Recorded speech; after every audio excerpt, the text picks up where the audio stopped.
نحمده ونصلي على رسوله الكريم اما بعد فاعوذ باللہ من الشیطان الرجیم بسم اللہ الرحمن الرحیم۔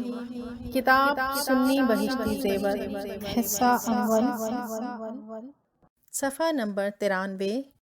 باب گناہ کبیرہ اور صغیرہ کا بیان۔ یہ کتاب PATF اسلامک انفو کی جانب سے ریکارڈ کروائی جا رہی ہے۔ خدا اور رسول کے احکام کی خلاف ورزی یعنی احکام شریعت پر عمل نہ کرنا گناہ اور معصیت ہے، اور نافرمانی،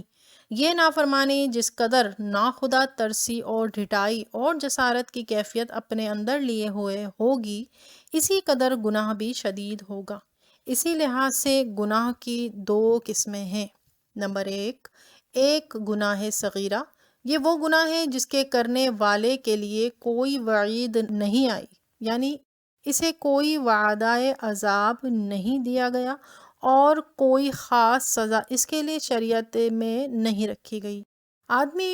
کوئی نیکی، عبادت، صدقہ، ماں باپ کی فرما برداری وغیرہ کرتا ہے تو اس کی برکت سے یہ گناہ زائل ہو جاتا ہے۔ جیسے حدیث شریف میں آیا ہے کہ جو بندہ وضو کامل کرتا ہے اللہ تعالیٰ اس کے اگلے پچھلے گناہ بخش دیتا ہے۔ غرض یہ گناہ بلا توبہ بھی اللہ تعالیٰ کے فضل و کرم سے معاف ہو جاتا ہے، مگر شرط یہ ہے کہ اس پر اصرار نہ ہو، کہ گناہ صغیرہ اصرار سے گناہ کبیرہ بن جاتا ہے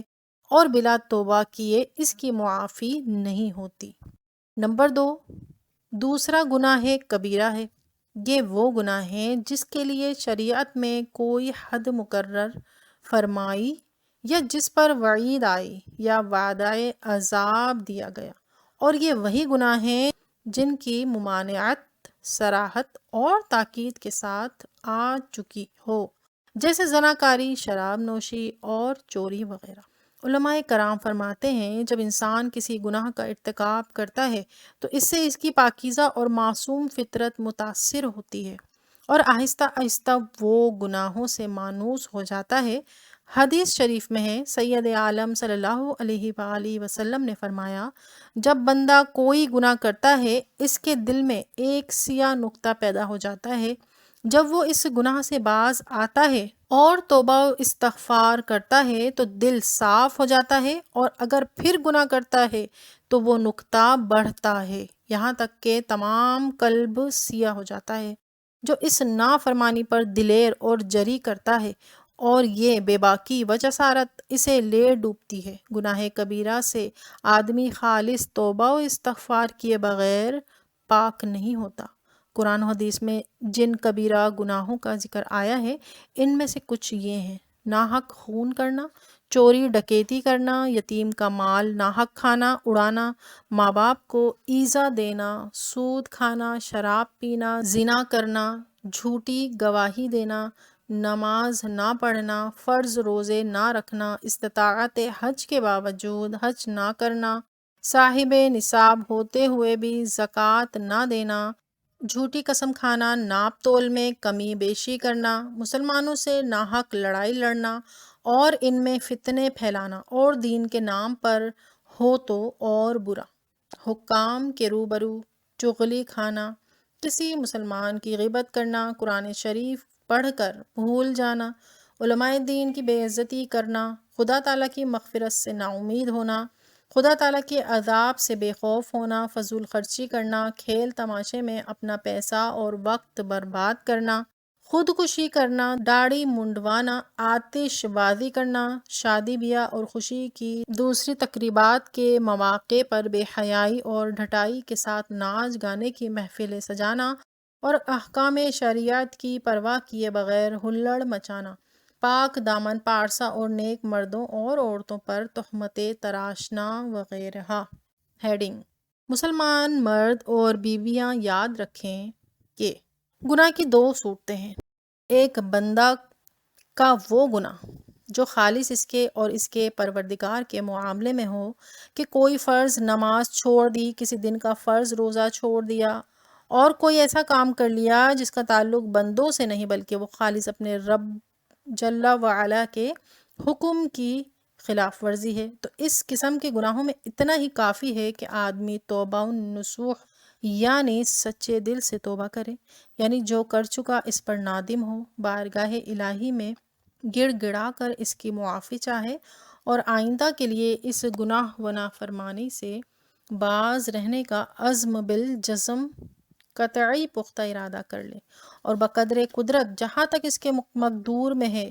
ان حقوق کا تدارک بھی کرے، یعنی نماز روزے کی قضا، زکوٰۃ نہ دی تھی تو اس کی ادا، کہ توبہ میں فرائض و واجبات کی قضا بھی لازم ہے جبکہ ان کی قضا ہو۔ دوسرے قسم کے وہ گناہ ہیں جو بندوں کے باہمی معاملات میں ہوں کہ شرعاً اس کے ذمہ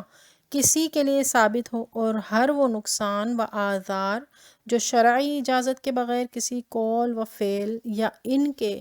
ترک سے کسی کے دین، آبرو، جان، جسم، مال یا صرف قلب کو پہنچایا جائے، مثلاً خریدی ہوئی چیز کی قیمت، مزدور کی اجرت، عورت کا مہر وغیرہ کے اس کے ذمہ لازم ہوئے اور یہ خواہ خواہی سے ٹالتا رہا، یا اس کے حق میں اس کی مرضی کے بغیر کمی کر دی، یا کسی کا مال چرایا، چھینا یا لوٹا، یا رشوت، سود، جوئے میں لیا، یا امانت میں خیانت کی، اور ایسے ہی دوسرے امور جن کا تعلق حقوق العباد سے ہے، تو ایسی صورت میں جب تک وہ بندہ جس کی حق تلفی ہوئی حق تلف کرنے والے کو معاف نہ کرے، معاف نہیں ہوتا۔ یہ معاملہ حقوق العباد کا ہے اور حقوق العباد بغیر ان کی معافی کے معاف نہ ہوں گے، اگرچہ مولا تعالی ہمارا اور ہمارے جان و مال و حقوق سب کا مالک ہے، اگر وہ ہمارے حقوق بغیر ہماری مرضی کے جسے چاہے معاف فرما دے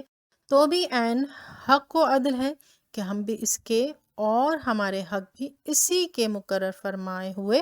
مگر اس کریم و رحیم جل وعلا کی رحمت کے ہمارے حقوق کا اختیار ہمارے ہاتھ میں رکھا ہے،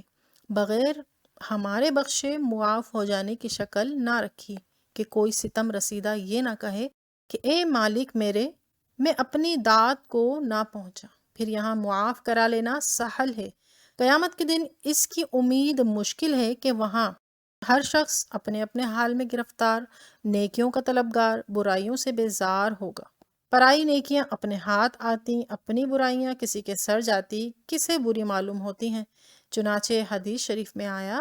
میری امت میں مفلس وہ ہے جو قیامت کے دن نماز، روزے، زکوٰۃ لے کر آئے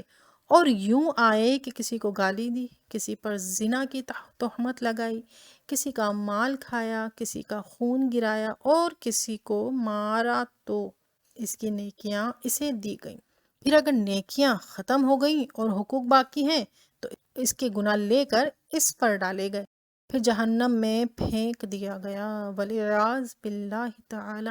تو بندوں کے باہمی حقوق کی اسی دنیا میں معافی تلافی ہو جائے تو آخرت میں کام آسان ہوگا۔